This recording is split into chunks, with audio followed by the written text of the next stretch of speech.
texto que dice, la ley de Jehová es perfecta, que convierte el alma. El testimonio de Jehová es fiel, que hace sabio al sencillo. Oremos. Padre, te damos gracias, Señor, por este tiempo.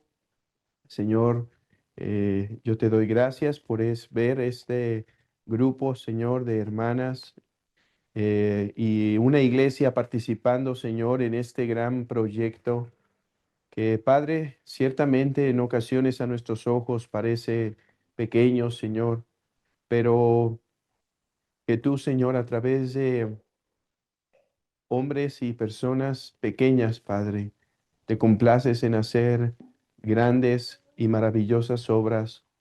Padre, usa esta sencilla lección para animar a estas hermanas y a todos aquellos que participan de este proyecto a continuar, sabiendo, Señor, que tu gracia no destruye la naturaleza, sino que la perfecciona. Señor, en el nombre de Jesús pedimos esto y pido que me des gracia, que me des sabiduría para hablar, y sobre todo claridad y sencillez, Señor. En el nombre de Jesús lo pedimos. Amén. Solo tengo algo que aclarar de lo que dijo el hermano en la presentación. No tengo mucha experiencia en la escuela clásica. Sí tenemos ya casi 6 años estudiando del tema, pero yo creo que se necesita al menos una vida entera para entender bien esto de la escuela clásica. Así que como ustedes, nosotros también estamos aprendiendo todavía qué es la escuela clásica y demás. Hoy quisiera traerles una breve charla, una breve exposición que les traiga ánimo y que les dé fuerza, les dé aliento para lo que están haciendo, que es intentar eh, practicar los principios de la educación clásica. Y lo quiero hacer a través de eh, explicar esta frase. Yo regularmente cuando predico en la iglesia no uso frases rimbombantes ni en latín ni en griego regularmente, pero estamos en una escuela clásica y el latín no puede faltar. Y dice aquí en esta frase que quiero usarla como el medio para transmitir un principio, y esta la vamos a ir explicando a través de toda esta breve lección. Y la frase dice, gratia non tollit naturam, sed perfecit eam. Eh, que incluso los que no somos expertos en latín podemos entender que la gracia no destruye la naturaleza, sino por el contrario la perfecciona. ¿Qué perfecciona? La naturaleza, ¿sí? Ese es el principio que quiero explicar esta mañana, que la gracia no destruye la naturaleza, sino la perfecciona. Y poco a poco van a ver qué tiene que ver esto con la educación clásica y por qué este principio puede animarlos a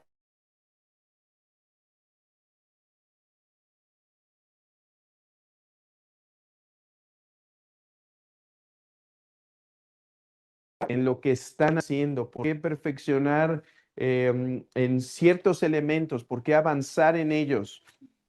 Así que a través de esta lección, esto será más comprensible. Y leí un texto que para mí es la base o el principio teológico de esto, y es el Salmo 119. Porque en el Salmo 119 empezamos alabando la creación de Dios y después la gracia de Dios, para demostrarnos que la naturaleza, lo que Dios creó en la naturaleza no está contrario a la gracia, no son opuestas, sino están en una perfecta armonía. Pero antes de continuar, para poder explicar este principio, déjenme definir qué es la educación clásica, porque hoy quiero animarlas a que continúen haciendo educación clásica y quiero a través de este principio, pero ¿qué es la educación clásica? Bueno, si han empezado a investigar ya sobre el tema de la educación clásica, se pueden dar cuenta que hay tantas definiciones como autores. Así que no voy a proponer hoy la definición de escuela clásica, sino una que me parece útil para estos propósitos. Si algún día doy otra lección y me escuchan de educación clásica y me escuchan dar otra definición, es porque hay varias. Hoy me es útil esta para este propósito. Y podríamos decir que la educación clásica es aquella educación que enseña las artes liberales. Y bueno, muchas veces las definiciones no ayudan en nada, ¿verdad? Y esta es una de ellas. ¿Qué es la educación clásica? Que es aquella que enfatiza las artes liberales. Bueno, entonces ahora tenemos que definir qué son las artes liberales. Em, las artes liberales se han dividido regularmente en 7, pero si ustedes indagan en los antiguos, por ejemplo, en Quintilio, el Marsilio o en algunos otros medievales, se van a dar cuenta que a veces incluso entre ellos hay variedad. Pero digamos que las artes liberales podemos dividirlas en 7 y es un término que seguramente ustedes ya conocen. Son esas artes que se conocen como el trivium y el quadrivium, que son, por ejemplo, el trivium, que es la gramática, la retórica y la lógica, o también llamada dialéctica, y el quadrivium, que es la aritmética, la geometría, la música, aunque entiéndase no música como instrumentos, sino música como la filosofía de la música, ¿sí? Y la astronomía o lo que se conoce como ciencia. A ver, esas son las artes liberales y hay diferentes métodos de enseñar las artes liberales, pero si podemos resumir esto, las artes liberales tienen el propósito de educar a la persona a fin de capacitarla en la expresión del lenguaje. Y por eso es que, por ejemplo, en estas tradiciones hay mucho énfasis en la literatura, hay mucho énfasis en los idiomas, particularmente latín y griego, en la gramática, en la lógica, porque lo que se está intentando hacer en la escuela clásica y en las artes liberales es capacitar al niño para poderse expresar de la mejor manera. Bueno, ¿por qué artes liberales? ¿Por qué se llaman artes liberales? Hugo de San Víctor, que será un compañero para esta sesión, Hugo de San Víctor explica que hay diferentes razones por las cuales se llamaron artes liberales. Y una es, por ejemplo, porque se requiere un espíritu libre para estudiarlas. ¿Qué se refiere esto de un espíritu libre? Eh, un espíritu libre, según Hugo de San Víctor, es aquel que no se encuentra atado a las cosas de este mundo, sino puede darse al estudio de cosas más elevadas. Por eso él dice, se llaman artes liberales, porque solo los que no están atados a las cosas de este mundo pueden dedicar su espíritu a las cosas más elevadas. Em, Eso era lo que hacían los filósofos, ¿no es cierto? Em, Platón, por ejemplo, decía que la filosofía era aquella que solo un hombre que no tiene tanta pasión por las cosas materiales puede practicar.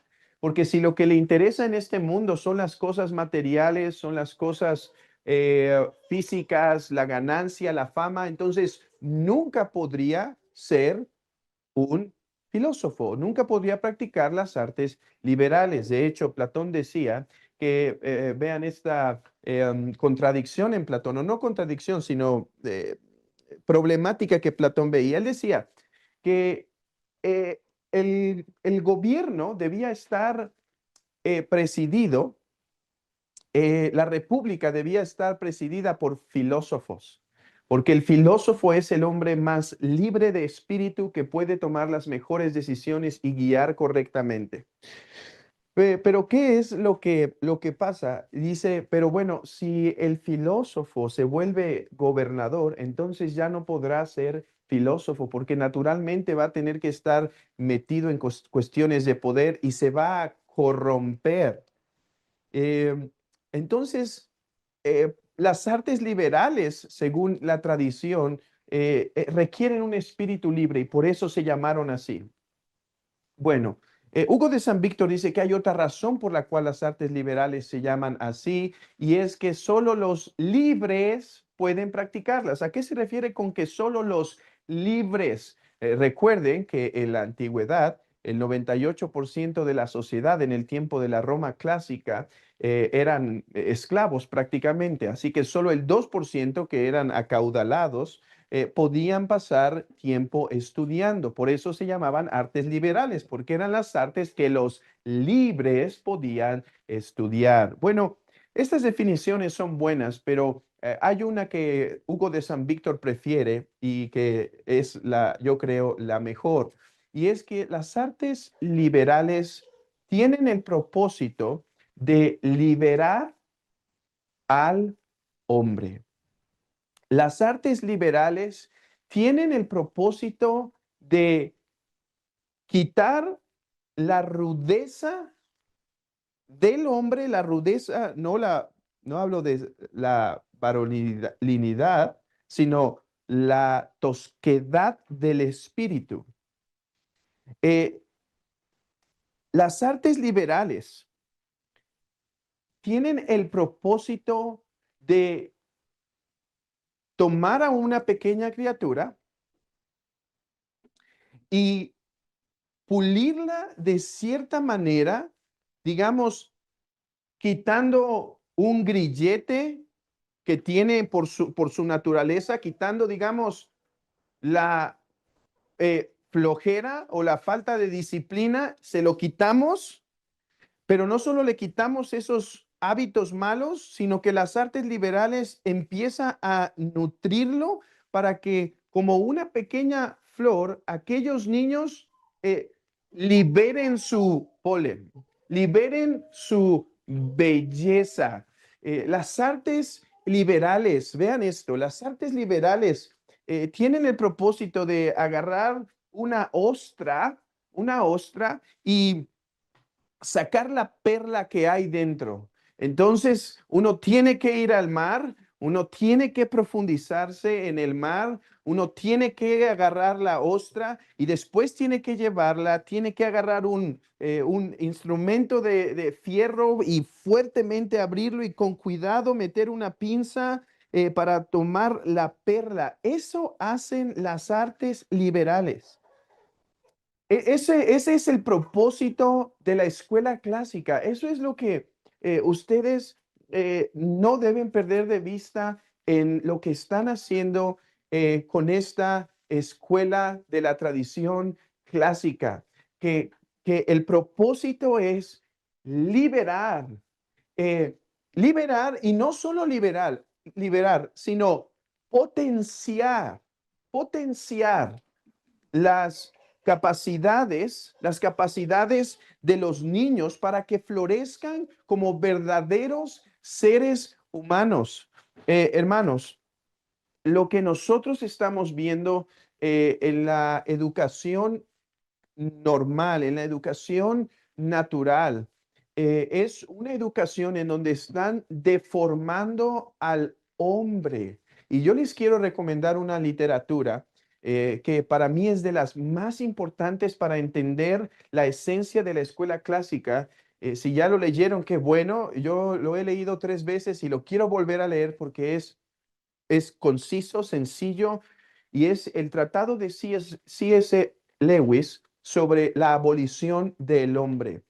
En ese libro, sí es el Lewis, demuestra cómo la educación de nuestros días está intentando hacer hombres, personas que se comporten más como animales que como seres humanos. Hermanos, y creo que no tengo que dar muchos argumentos para demostrar esto. Las artes liberales buscan lo contrario. Vean esto, las artes liberales, como dice Hugo de San Víctor, déjenme decirles quién es este famoso Hugo de San Víctor, porque les voy a recomendar un libro de él que es una fuente básica para la educación clásica, que nosotros en nuestro pequeño grupo que tenemos, además de juntarnos cada mes, en donde compartimos ciertas cosas, cantamos cosas en latín y, bueno, diferentes cosas, nos reunimos cada 15 días por Zoom y estamos estudiando diferentes libros de la tradición clásica. Ahorita estamos leyendo este libro de Hugo de San Víctor. Hugo de San Víctor fue un hombre medieval que vivió en el siglo XI. Este hombre, él pertenece a lo que se llama de la tradición no es un monje tal cual, pero parece como un monje, pertenece a la tradición de los canons, así, canon, es un canonista, podría ser llamado quizá, y él lo que hace es que no es 100% monje, pero vive como monje. No obstante, él está enfocado en la educación de los demás. Entonces, él escribe un libro que hay diferentes formas de pronunciarlo, depende de qué tradición siga uno en la pronunciación del griego, pero podríamos llamarlo como el didascalicon, o sea, sobre el estudio del leer. Y en ese libro él expone su teoría de lo que son las artes liberales. Bueno, este amigo, Hugo de San Víctor, em, dice lo siguiente sobre el propósito de las artes liberales. Escuchen, es restaurar la imagen de Dios. Las artes liberales, la educación clásica, déjenme ponerlo más abruptamente, la gramática, la retórica, la lógica, los libros clásicos, la literatura buena, el ejercicio, porque sí, saben, el ejercicio es parte de la escuela clásica. Saben que en el tiempo de Grecia, los tiempos griegos, ustedes han escuchado de la lucha grecorromana. Bueno, eso se da justamente en el tiempo del desarrollo clásico, porque en el ejercicio uno no solo va a tener cuidado de su cuerpo, sino que además en el ejercicio uno va a aprender ciertas disciplinas de coraje, de ser resiliente, de ser constante y demás. Muchas cosas que son importantes para el carácter del hombre, porque el propósito de las artes liberales es formar al hombre, recuperar aquello que se destruyó en la caída, es recuperarlo, es hermosearlo. Repito, dice Hugo de San Víctor, el propósito de la escuela clásica, ahora cito literalmente, es la restauración de la imagen de Dios. Déjenme citar estas otras palabras que van en armonía, aunque un poco más complejas, pero después las explico. Él dice, el proceso unitario es el perfeccionamiento intencional de las artes intelectuales y auxiliadas por la gracia. Vean esto, dice, tenemos delante de nosotros pequeñas personitas, nuestros hijos, y estos han sido afectados severamente por la caída. El propósito de la escuela clásica, así que ya no son perlas simplemente que están ahí a la orilla de la arena. Ahora son perlas en medio, en una ostra horrible, apestosa, y hay que, hay que ir por ella y abrirlo. O sea, hoy en día ya no solo es informar la mente, las artes liberales deben pulir, deben limpiar. Y Y ese es el propósito de la educación clásica. Ese es, en todo este tiempo, lo que he intentado decirles es, ¿qué es la educación clásica? Es la restauración de la imagen de Dios. Vean esto. Eh, Usando la metáfora de C.S. Lewis, dice Lewis, es volver a ser al hombre, hombre, porque hoy nos están intentando hacer animales. A través de tecnología, a través de cuentos, a través de otras cosas, nos están intentando eh, destruir más la imagen de Dios. La imagen de Dios ya ha sido afectada. Bueno, la están intentando cada vez más demoler. Las artes liberales buscan restaurar esto. Ahora, aquí viene nuestro principio. Todo esto ha sido para crear un problema en su mente. Hoy quiero crear un problema en su mente y espero que lo resolvamos. ¿Cuál es el problema que quiero poner delante de ustedes? Si las artes liberales tienen el propósito de restaurar la imagen de Dios, si las artes liberales tienen el propósito de liberar al hombre para que florezca, para que sea aquello que Dios quiere que sea, ¿no contradice esto el Evangelio? Jesús dijo en Juan 8, si el Hijo os libertare, seréis verdaderamente libres. Si a través de nuestra educación clásica estamos intentando liberar al hombre, ¿no estamos en un sentido yendo en contra del Evangelio?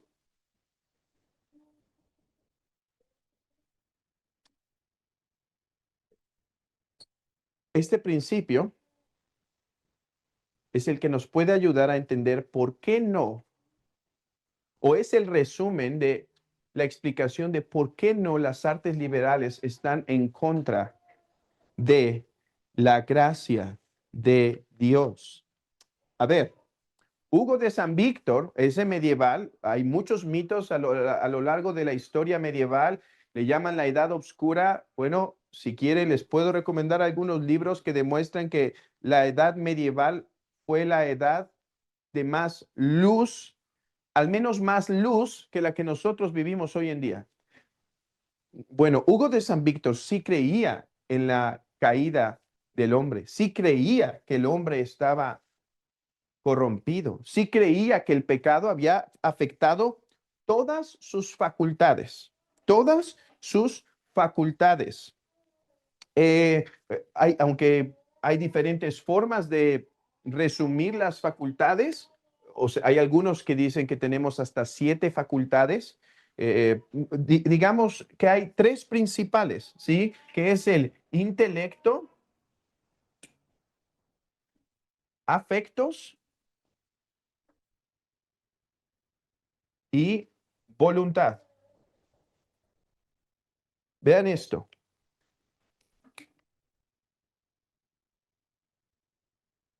Cuando Dios creó a Adán con intelecto, afectos y voluntad, este intelecto, afectos y voluntad estaban gobernados por la santidad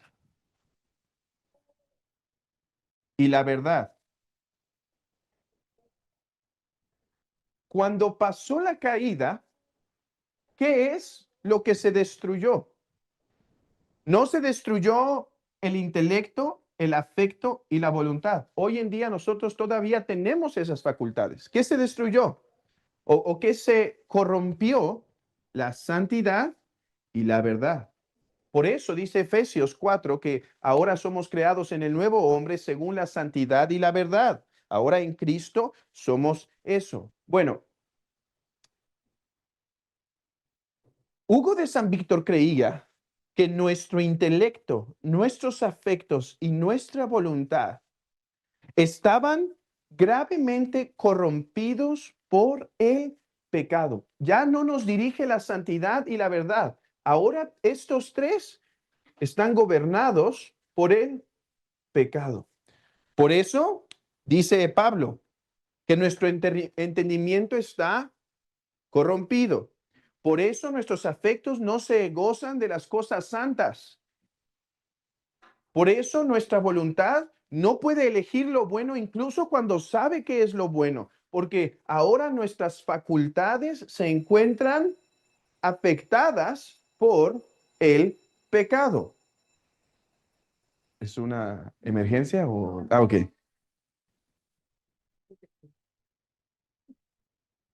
Entonces, Hugo de San Víctor dice, el hombre está en esta condición. Vean esto. Las artes liberales, las artes liberales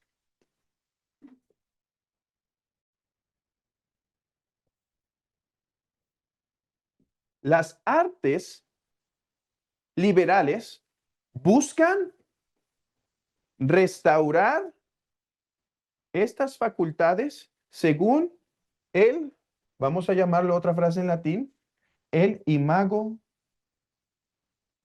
Dei.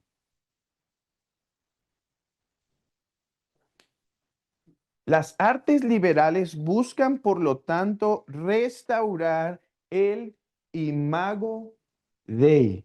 Y vuelvo a la pregunta, pero ¿no es solo la gracia la que puede restaurar la imagen de Dios? ¿No estamos incluso con nuestra educación clásica yendo un poco en contra de la verdad del Evangelio que solo el Hijo nos puede hacer libres? ¿No estamos yendo un poco en contra de eso? Y entonces, no caeremos, no confundiremos a nuestros hijos al restaurar la imagen de Dios en ellos por medio de la educación clásica. ¿No los estorbaremos para que de repente piensen que no necesitan el evangelio? Bueno, aquí es donde necesitamos un pequeño ejemplo. Y este ejemplo ya no es de la era medieval, ya es de los puritanos, en los siglos XVII. Y creo que este es el punto que puede nuevamente hacer clara esta frase de gratia non tollit naturam sed perfecit eam. Los puritanos enseñaron una doctrina que se llama eh, la preparación para la gracia. Muchos teólogos puritanos hablaron de esto. Ellos decían, y vean que ustedes lo practican, aunque no sabían el nombre, pero lo practican. Cuando, ¿cómo tratamos a nuestros hijos? No somos presbiterianos que creemos que están en el pacto. No somos católicos romanos, bueno, no somos romanos que creen que con el mero hecho de establecer agua, la gracia se infunde. Nosotros somos aquellos que creen que solo por la gracia de Dios regeneradora, como recuerdan en Juan, en Hechos 17, que Dios abrió el corazón de Lidia. Nosotros creemos que esta es una obra salvadora de Dios. No obstante, ¿qué hacen con sus hijos? Día con día. Ustedes les predican el evangelio, los llevan a la iglesia incluso cuando no quieren ir, les ¿les retienen su pecado o los dejan en su pecado? Ah, estoy descubriendo que mi hijo está practicando esto. No pasa nada, no es cristiano. Y si Dios lo va a salvar, va a ser por una obra soberana. No quiere ir a la iglesia, que no vaya. No quiere leer la escritura. No, nosotros creemos en lo que se llaman medios por los cuales Dios puede traerlos a salvación. Eso es lo que los puritanos llamaron por la gracia preparatoria. A ver, no son la gracia preparatoria. Ya se me acabó el espacio.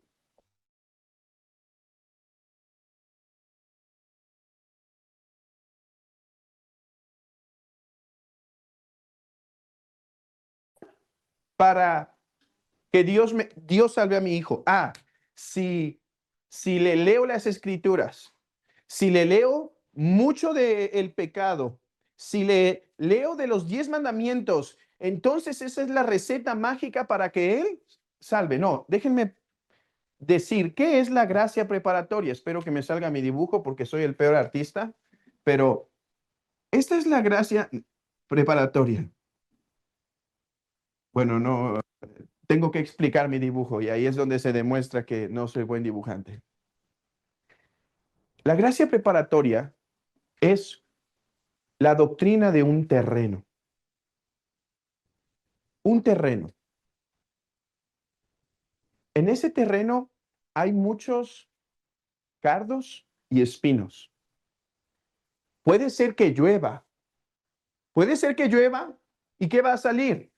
Si yo no trabajé en cuidar a esa tierra, van a salir más cardos y espinos.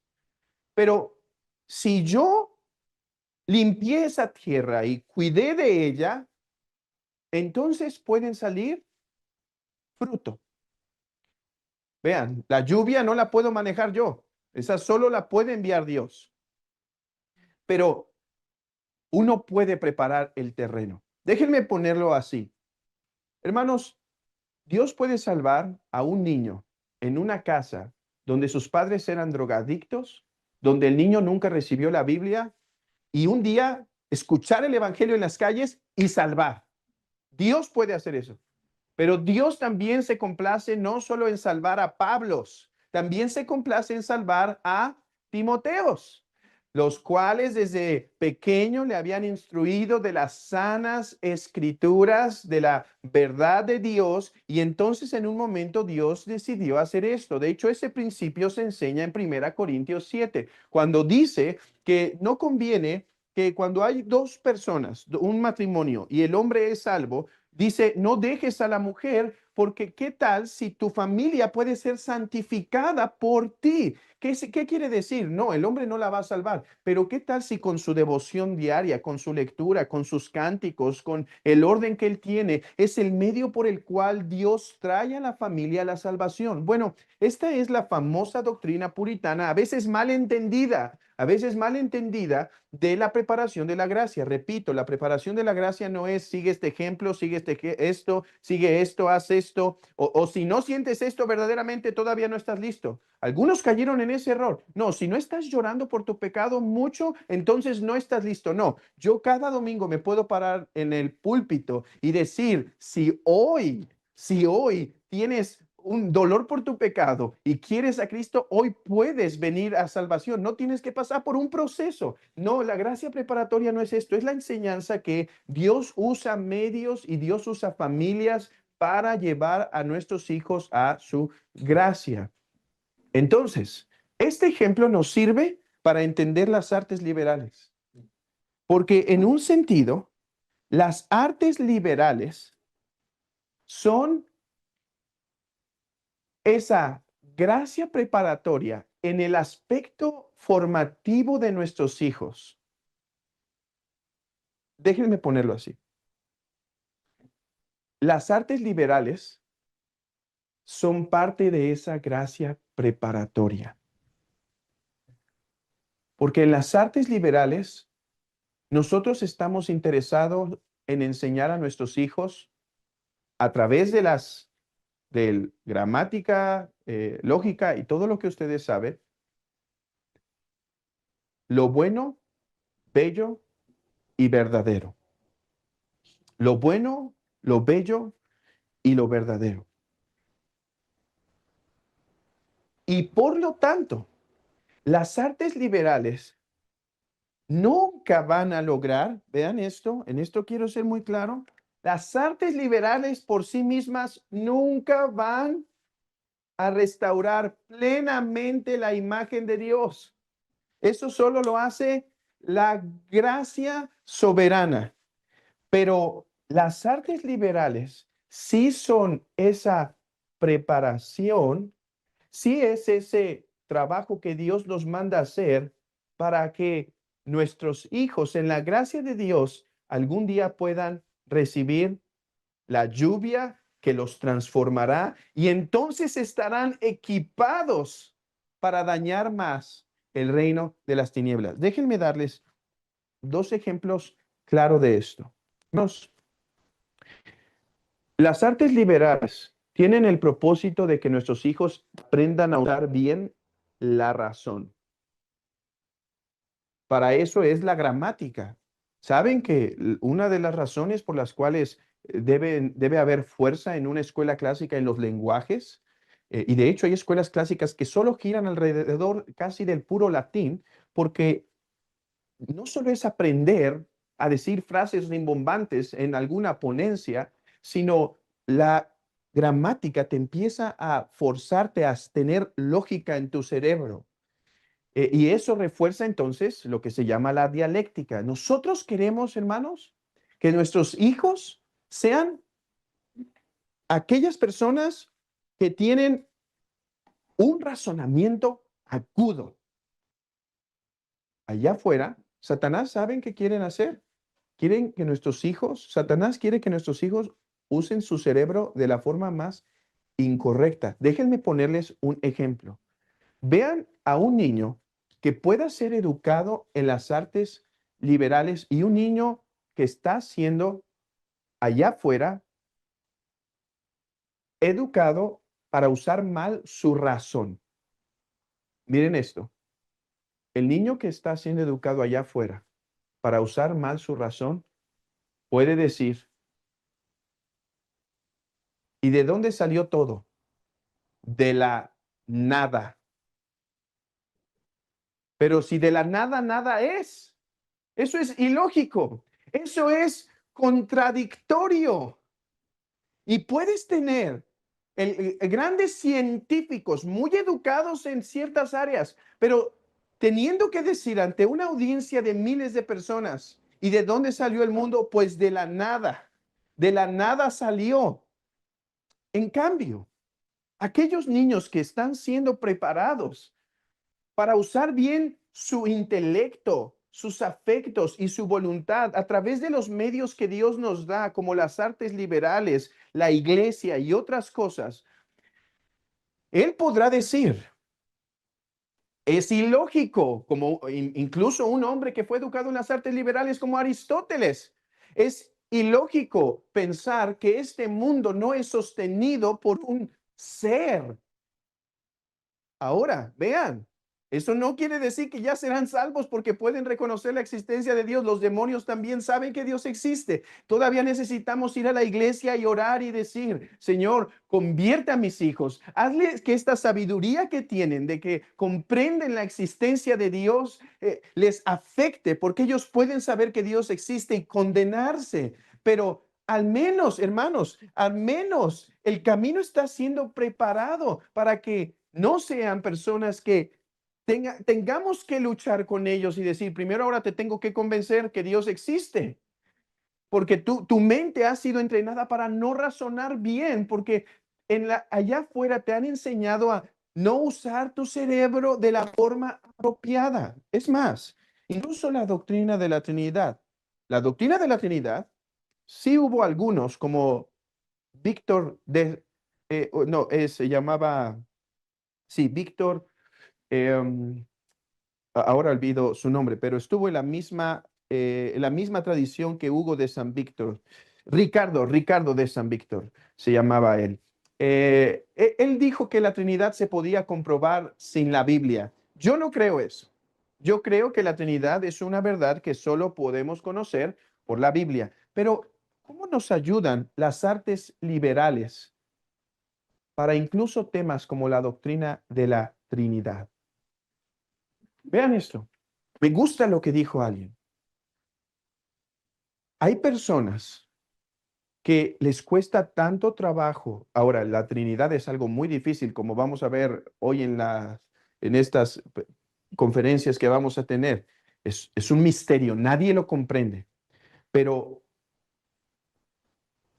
las artes liberales, dijo alguien esto, le dan las herramientas a los hombres, le dan las herramientas a los hombres para que cuando escuchen la Trinidad, las personas tengan los brazos abiertos y digan, claro, es un misterio, pero no hay nada ilógico, no hay nada contradictorio, no hay nada erróneo, es lógico.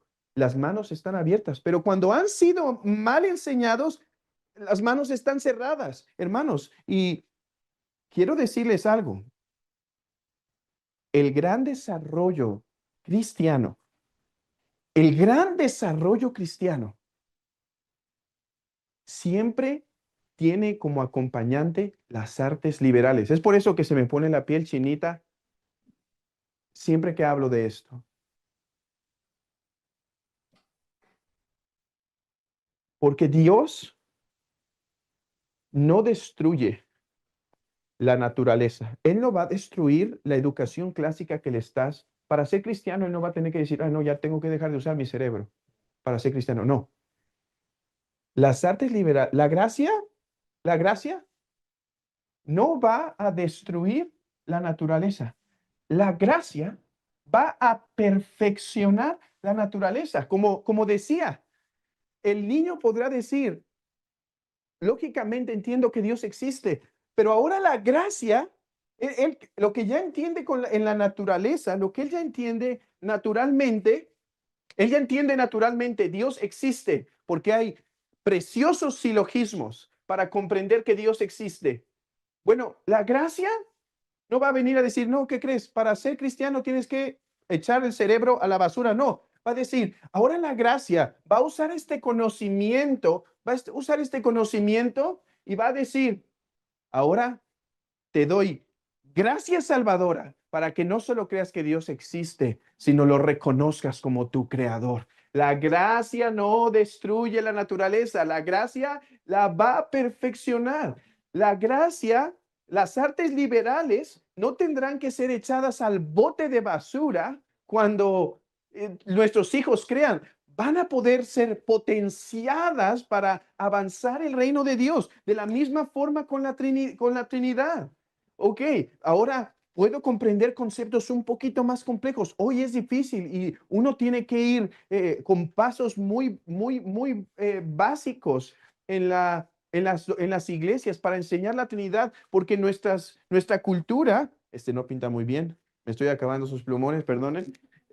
Eh, Nuestra cultura no recibió artes liberales. Nosotros no fuimos educados así. Bueno, ¿qué, qué es lo que hará, tenemos que hacer muchas veces en las iglesias, enseñar conceptos básicos, ¿sí? Para poder enseñar la Trinidad, muy básicos.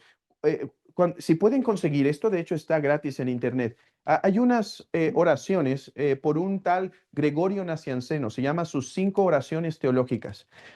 Es impresionante que esas 5 oraciones teológicas, él las dio en sermones en su iglesia. Y créanme que no son nada fáciles sus oraciones teológicas, pero muchos de su audiencia tenían una educación de artes liberales. Bueno, lo que enseñemos en artes liberales, la gracia, cuando hablemos de la Trinidad, cuando hablemos de la encarnación, cuando hablemos de cualquier doctrina, no vendrá a destruir eso que ya enseñamos, sino que los habrá capacitado para entenderlo un poco mejor, hermanos. Es por eso que nosotros vemos desde el principio a los cristianos hablando de las artes liberales. Por ejemplo, Basilio de Cesarea. Basilio de Cesarea, en el año 300 y 400 vivió él. Él tiene un pequeño manual donde habla de las artes liberales y qué libros y cómo los cristianos deben acercarse a ciertos materiales. Agustín de Hipona también tiene un tratado que se llama De Doctrina Cristiana y es interesante que explica cómo es que los hombres deberían tener cierto entrenamiento en las artes liberales. Hermanos, hay un autor, y este libro creo que solo está en inglés, pero déjenme darles el resumen de este libro. Ella se llama Marcia Kolish y dice, el libro se titula Fundamentos medievales de la tradición intelectual occidental. Vean esto, Fundamentos medievales de la tradición intelectual occidental del 400 al 1400. Ella lo que trata en ese libro es lo siguiente. ¿Qué, qué es lo que produjo en la tradición occidental como Agustín de Hipona? ¿Qué es lo que produjo después en el siglo IX y X lo que se llamó el Renacimiento carolingio? ¿Qué es lo que produjo el gran despertar filosófico y teológico del siglo XI y el siglo XII? Lo que Marcia Kolish en este libro demuestra es que algo que acompañó a los cristianos en todo este tiempo fue las artes liberales. ¿Por qué tenemos en la Edad Media el credo niceno que vamos a estar revisando en la Edad Media con los grandes hombres y después incluso en el protestantismo y en el postprotestantismo? ¿Por qué tenemos un desarrollo intelectual en la doctrina cristiana tan preciso, tan hermoso? Hermanos, porque la gracia no viene a destruir la naturaleza, sino que la perfecciona. Y toda la educación que ellos recibieron fue utilizada por Dios, para avanzar su reino.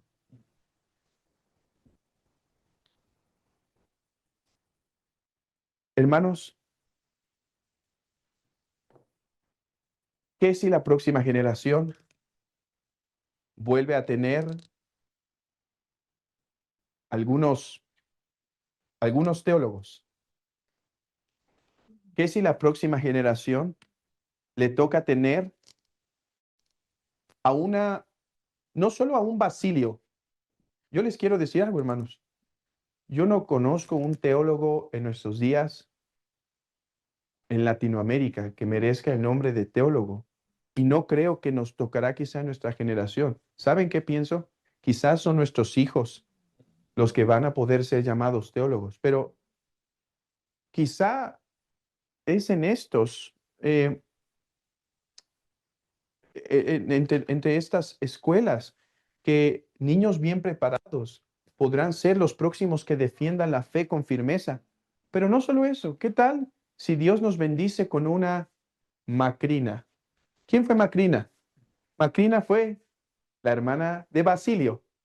Y Macrina le dijo, ella no se quería casar, su papá hizo un contrato, se terminó casando, el hombre se muere para bien de ella y ella dijo, papá, yo estoy casada con él eternamente, así que ya me quedo en la casa. Y ella con su madre, si no me equivoco, no voy a decir el nombre de su madre porque me voy a equivocar de ella, pero Macrina educó a su hermano Basilio, y Basilio es lo que se llama, está en medio, entre los que se llama los tres grandes capadocios. O hermanos, que a lo mejor entre nosotros está aquella próxima mamá que va a ser la educadora de un gran hombre o de una gran mujer, pero ¿y si no? ¿Qué si pueden ser esos ciudadanos que levanten nuevamente nuestra sociedad? Yo no creo que todos nuestros hijos o que las artes liberales solo son para aquellos que van a ser teólogos o filósofos. Espero que salgan algunos de ellos, pero no creo que todos van a ser. No obstante, hermanos, la diferencia, la diferencia de lo que pasó en Europa y lo que pasó en Estados Unidos, del desarrollo social que hubo, del desarrollo tanto económico como moral, de una sociedad que glorifica el reino de Dios, se basa también en este principio, que la gracia no destruirá la naturaleza, sino que la perfeccionará y que nuestros hijos sean parte de ello. Me gusta lo que dice Lutero en la oración del Padre Nuestro, cuando dice, Padre nuestro que estás en el cielo, santificado sea tu nombre, venga tu reino, hágase tu voluntad. Él dice, el pan nuestro de cada día, dánoslo hoy. Él ora, él comenta que cuando nosotros oramos eso, no solo oramos para que tengamos el pan ahí, sino para que también nosotros podamos ser parte de esa sociedad que permite que el pan esté allí. No solo necesitamos pastores y teólogos, necesitamos hombres que estén allá afuera, bien educados en cualquiera que vaya a ser su área en su vida, pero que estén aportando para la construcción de una sociedad que glorifique al Señor. Que el Señor nos ayude en esta gran labor. Déjenme orar por ustedes y concluir así. Padre, gracias por este tiempo y gracias por mis hermanos, mis hermanas que están queriendo avanzar tu reino, Señor, en esto. Señor, da gracia, Padre, para ellas, dales ánimo al saber que están haciendo una labor no en contra de tu evangelio, sino a favor de tu evangelio por medio de este trabajo que ellas hacen. Anímalas, dales fuerza, sígueles dando recursos, síguelas capacitando para que, Señor, en este país, Señor, aquí en Costa Rica, pueda oírse, Señor, en las futuras generaciones, que de un pequeño lugar, que quizá ahora nadie sabe, tú levantaste esos pequeños hobbits que van a destruir, Señor, y van a herir el reino de las tinieblas. Usa, Señor, úsanos nosotros que somos insignificantes para conseguir grandes cosas para el avance de tu reino. Sé con nosotros, Señor, y sé con ellas, Padre. En el nombre de Jesús lo pedimos. Amén.